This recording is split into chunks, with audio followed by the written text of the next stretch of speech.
Decíamos jóvenes o ya estamos como viendo la estructura de la narración.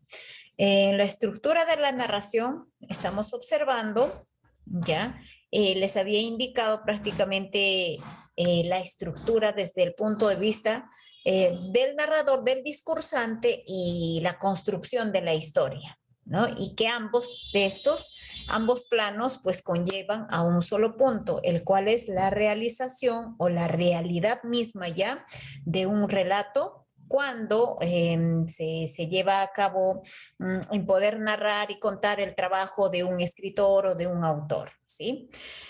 Y ya justo hablábamos de un ejemplo, ya de un ejemplo y cuál era el orden que se manejaba en un texto narrativo.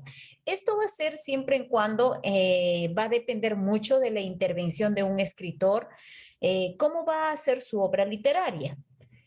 Tomando como ejemplo la fábula. La fábula, acabábamos de decir de que se caracterizaba porque las acciones van a realizarse, las acciones de la historia se van a realizar de manera cronológica, ¿sí? Definitivamente el escritor va a tomar en cuenta cómo va a empezar su obra literaria, ¿sí? Pero esta cronología que va a manejar va a ser de manera sucesiva, ¿ya? No es, hay otra, aunque ustedes pensarán y dirán, pero ¿cómo? Si las obras literarias siempre tienen un inicio y tienen un fin. No muchas veces, jóvenes. A veces en el transcurso del relato de la obra, ¿qué pasa? Existe la sucesión, obviamente empezó la sucesión y luego puede volver hacia el pasado y luego puede como continuar y luego vuelve. Vamos a ver ciertas formas, ya formas y estilos de los escritores, ¿sí? En este caso, la fábula va a tener un orden cronológico, ¿ya? Por ejemplo, se dice en los cuentos clásicos o infantiles, ¿sí? Pero ¿qué pasa con un ejemplo de una estructura que tenga esas características como por ejemplo la intriga? Esta se caracteriza por presentar un orden distinto de las acciones. Justo ya estaba hablando de la media y la extrema. ¿Qué quiere decir eso? Este es cuando se inicia con los acontecimientos de la mitad de la historia. Y también existe ese tipo de obras literarias. Empiezan de la mitad, ¿ya? Ya no se sabe en qué momento, por decir, la princesa y el rey, en qué momento se conocieron, pero ya ellos están casados, ya tienen hijos y no se sabe cómo pudo haber sido antes de eso, ¿no? Entonces, ahí ya está empezando los acontecimientos de la mitad de la historia. Y la extrema ya es cuando se inicia con los acontecimientos del final de la historia. ¿Sí? Incluso aquí vamos a encontrar muchos monólogos interior, ¿ya? Monólogo interior. Aquí, como por ejemplo, los relatos que nos producen una incertidumbre, va a ocasionarnos en nosotros cierta intriga, cierta curiosidad de querer saber sí o sí cómo terminó o cómo empezó, ¿no? ¿Cómo se habrán conocido o qué habrá pasado antes de esto? Como por ejemplo hablar de la creación del mundo, ¿no? La historia de la creación del mundo, muchos quieren saber sí o sí, pero antes de que el hombre exista, ¿cómo habrá sido la tierra? ¿Qué habrá pasado acá? ¿Cómo habrá sido la materia o la naturaleza? ¿Qué pudo haber pasado, no? Entonces, existe cierta intriga en nosotros en poder o en querer saber sobre todo, ¿no? Entonces, aquí estamos viendo dos tipos de orden de la narración. Uno que puede ser respetando el orden cronológico, el tiempo, pero en la otra parte no tanto, porque aquí es otro estilo del narrador, ¿verdad? Otro estilo que dependiendo al texto narrativo, pues va a empezarse muchas veces de la mitad ya de la historia u otras que va a empezar con el final de la historia, ¿sí? Entonces, de esa manera, nosotros podemos notar la diferencia de estos dos casos. Esto es una muestra, nada más para que ustedes puedan darse cuenta el orden de los textos narrativos y el orden sobre todo en la narración. ¿Ya? Interviene aquí, ya sabemos, el papel del narrador. Entonces, para poder aclarar un poquito más, el orden en la narración. La fábula e intriga. Si analizamos la historia, jóvenes, de las narraciones, podemos encontrar que algunas inician con el final de la historia, otras por la mitad de los acontecimientos y otras más con el orden normal. O sea, es decir, por el inicio. Esto puede suceder porque no es realidad, sino más bien se trata pues de un acontecimiento ficticioso, ¿no? Y por consiguiente el tiempo no es como lo que nosotros ya conocemos. Va a variar porque es un invento, una imaginación, ¿no? Y en la literatura es una invención del escritor, definitivamente. Entonces, lo anterior corresponde a los caprichos del escritor, del cuentista, pero también a un sentido que le quiere asignar y para que cause una sensación especial en el lector, ¿sí? Entonces, el propósito del escritor es eso, ocasionar, causar cierta intriga, cierta suspicacia en los lectores, ¿ya? Y para distinguir estas formas de la historia, los estructuralistas proponen los conceptos fundamentales como la fábula y la intriga, ¿no? Entonces, de esa manera, nosotros estamos viendo la diferencia entre estos dos textos. Y como resumen, dice, la fábula son las acciones que integran la historia relatada en orden cronológico, mientras que la intriga es la estructura de la narración que presenta las acciones en orden distinto, ¿ya? Asignado por el autor a través del narrador o de las acciones mismas. Entonces, esto nos conlleva también, jóvenes, a poder hablar sobre los niveles de la narración. Existen entonces niveles en la narración, ya que tenemos que tomar en cuenta el tiempo, tenemos que tomar en cuenta los personajes, tenemos que tomar en cuenta la realidad frente a lo fantasioso, ¿no? Entonces, en la historia, la narración se forma de dos niveles. El de las funciones y el de las acciones, ambos ubicados en la secuencia del relato. En este apartado explicaremos en qué consisten, cómo se clasifican y por qué se utilizan, por qué es necesario, ¿ya? Por qué es importante identificar los elementos. Las funciones, vamos a empezar por ahí, ya que nos dicen que nosotros vamos a verlo desde dos niveles, ¿sí? El primer nivel, jóvenes, nos habla sobre las funciones. Estas funciones son unidades de sentido que tienen posibilidad de correlacionarse con otras unidades. O sea, se combinan ambos. De ahí que se distinguen de acuerdo con el sentido de que manifiestan las siguientes clasificaciones, como por ejemplo las funciones distribucionales y las funciones integrativas. Las funciones distribucionales corresponden al eje sintagmático y a la funcionalidad de hacer, es decir, qué hacen los personajes, ¿no? Entonces, aquí, jóvenes, nosotros estamos viendo cuál va a ser las características de la función misma de lo que pueden realizar los narradores, ¿no? Estos son los niveles.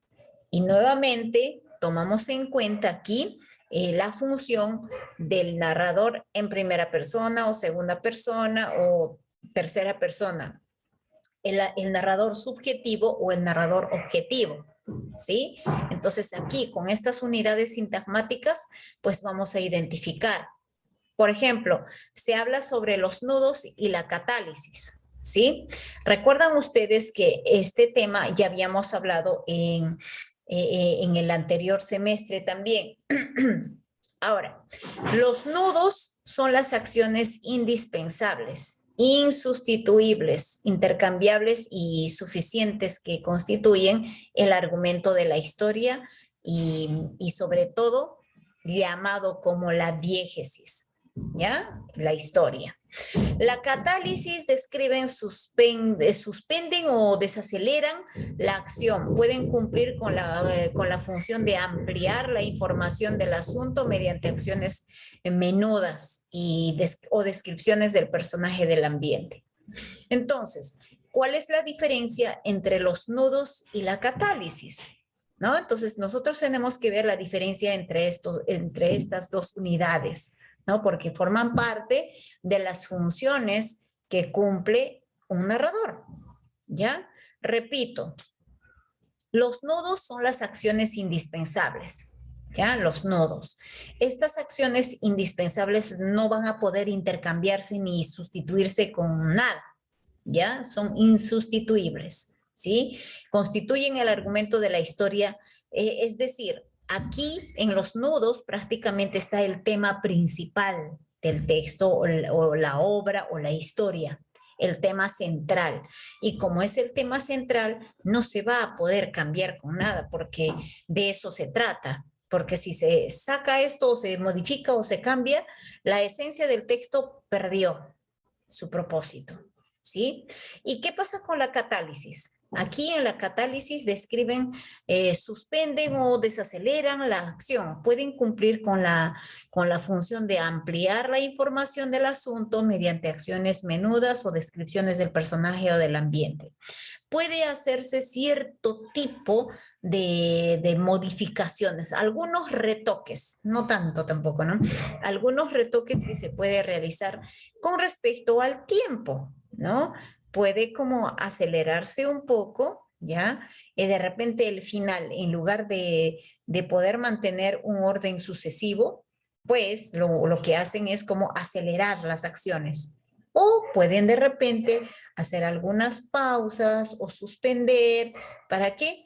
Para que pueda ser un poco más atractiva el contexto mismo de la historia.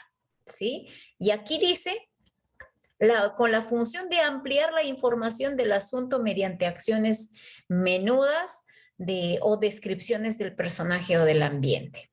Entonces, como quien diría, esa va a ser la intención del narrador. Esa va a ser la intención del narrador como para poder llamar un poquito más el interés en el lector.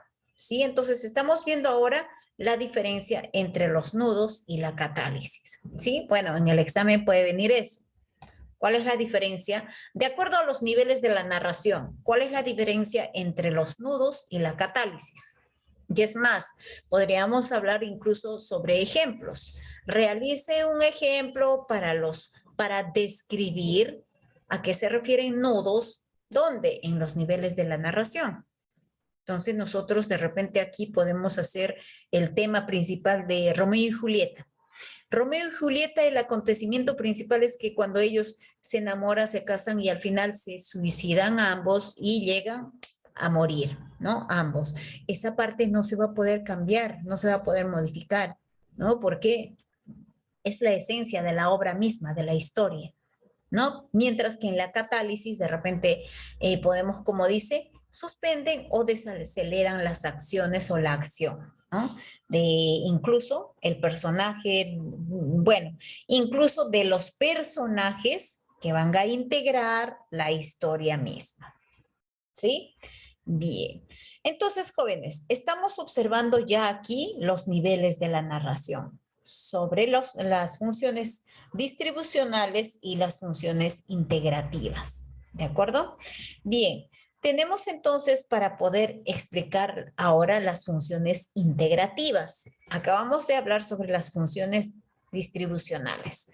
En las funciones integrativas, ya vamos a llamarlo como integrativas funcionalidad del ser, indicios e informaciones, ¿sí?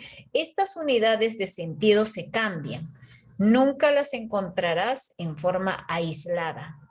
Con esto nos está diciendo que ambas funciones como van de la mano, siempre están ahí paralelamente andando juntos. Entonces, te presento aquí un ejemplo cómo construir el argumento a partir de los nudos. y la crítica del texto ubicando al protagonista en un espacio, en un tiempo, indicios e informaciones. A ver, observemos entonces. Escucha el balazo, después el grito despavorido de un hombre. Eso lo despierta y de inmediato se incorpora. Siente que un sudor profuso escurre por su rostro. Enciende la lámpara. Mira angustiado el reloj que marca las 12:10. Nudos. Escucha el balazo, despierta, se incorpora, enciende la lámpara, mira el reloj y ahora vamos con la catálisis. Informaciones e indicios. Después el grito despavorido de un hombre, siente que un sudor profuso escurre su rostro, mira angustiado el reloj que marca las 12:10. Los espacios y el tiempo en que se desarrollan las acciones del protagonista corresponden a las informaciones y éstas se autentifican mediante el referente o la realidad. Estamos observando el ejemplo de nudos y el ejemplo de catálisis, como verán. Yo les decía, no, en la primera parte, vamos a hacer o vamos a poner el ejemplo de la historia de Romeo y Julieta. ¿Qué pasa? Romeo y Julieta, hijos de enemigos, se casan en secreto, siguen su relación en secreto, luego se enteran los enemigos, los padres de ambos jovencitos. ¿Qué pasa? Luego Romeo es desterrado de su tierra y Julieta se queda muy angustiada al enterarse que lo desterraron a Romeo, le envía una carta, no le llega la carta a Romeo, Romeo muy desesperado recibe la noticia que Julieta murió, pero era una noticia falsa.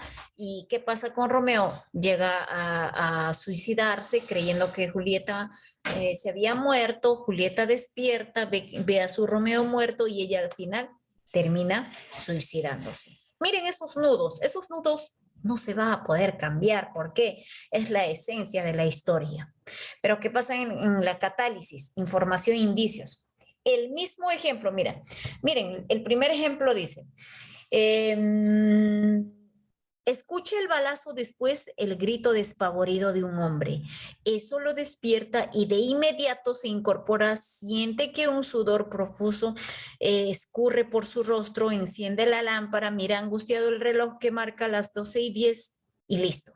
Mira, y en los nudos hemos puesto, escucha el balazo, despierta, se incorpora, enciende la lámpara, mira el reloj. ¿Ya? Esos son los nudos, las partes como quien dice más importantes.